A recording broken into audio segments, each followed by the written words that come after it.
Kremlin says Putin met with traitor Wagner leader days after coup attempt.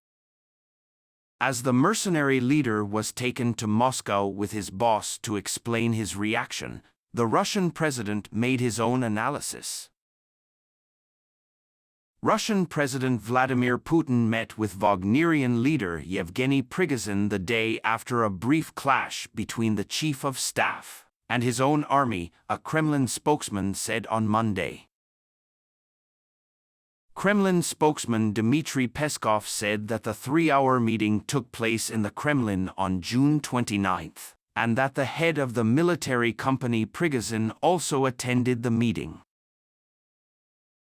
Wagner mercenaries are fighting the Russian army in Ukraine. A protracted conflict between Prigozhin and the Russian army led his fighters to Russia, which concluded on June 24 a ceasefire. Prigozhin ended his campaign after negotiations to get him to Belarus. The confirmation of a meeting with Putin, who described Prigozhin as a traitor to the retreat, adds a new facet to the uncertainty surrounding the mercenary leader. His fate and whereabouts are unknown since the coup, which was a major blow to the Putin regime. Peskov said at the June 29 meeting that Putin made an assessment of Wagner's actions on the Ukrainian battlefield and the events of June 24. A Kremlin spokesman said the president was listening to the commanders' explanations and offering them options for further use and use in combat. The leaders themselves spoke about their own version of the events that occurred. They said they were supporters and opponents of the head of state and leader, and expressed their readiness to continue the fight for the country. Peskov said that a total of 35 people attended the meeting, including director Wagner and company president Prigozhin himself. And Technology Minister Sergei Shoigu did not provide ammunition to his fighters in Ukraine. Monday's update came after Moscow's handling of the situation after a tense period. In March, the International Court of Justice declared war crimes, accusing Russian President Vladimir Putin of being personally responsible for the abduction of Ukrainian children.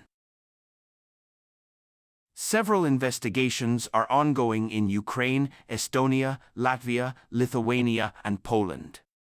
The International Center for the Prosecution of Crimes of Aggression against Ukraine, headquartered in The Hague, assists in this work. Russian airstrikes continued over Ukraine on Sunday and Monday, according to details from the Ukrainian Presidential Office. The ministry reported that in the Donetsk region, Russia used aircraft, missiles and heavy artillery against the inhabitants of towns and villages. One person was injured.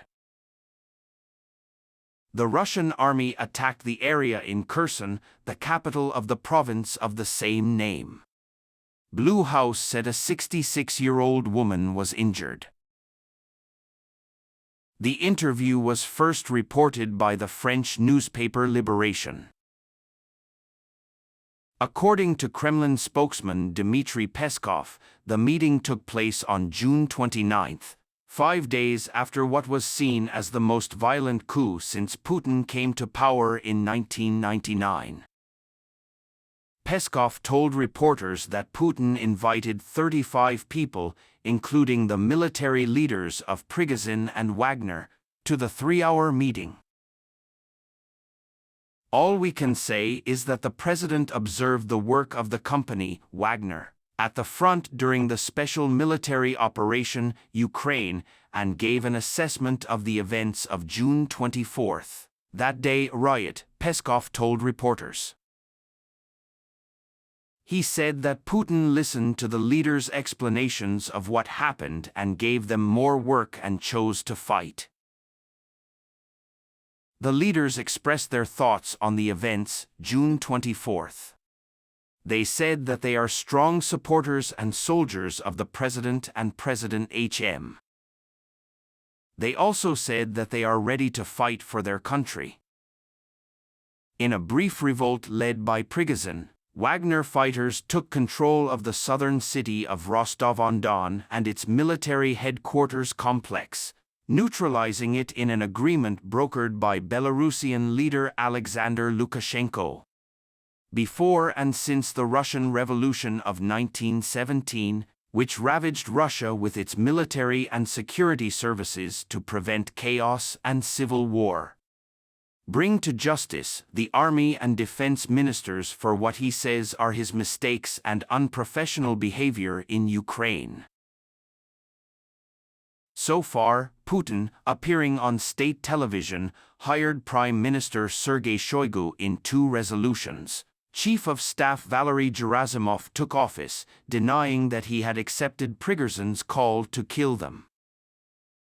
According to the proposal to end the fight, Prigozhin should go to Belarus. But Lukashenko said last week that Prigozhin has returned to Russia and that the Wagner fighter has not yet received approval for its relocation to Belarus, raising questions about the implementation of the agreement.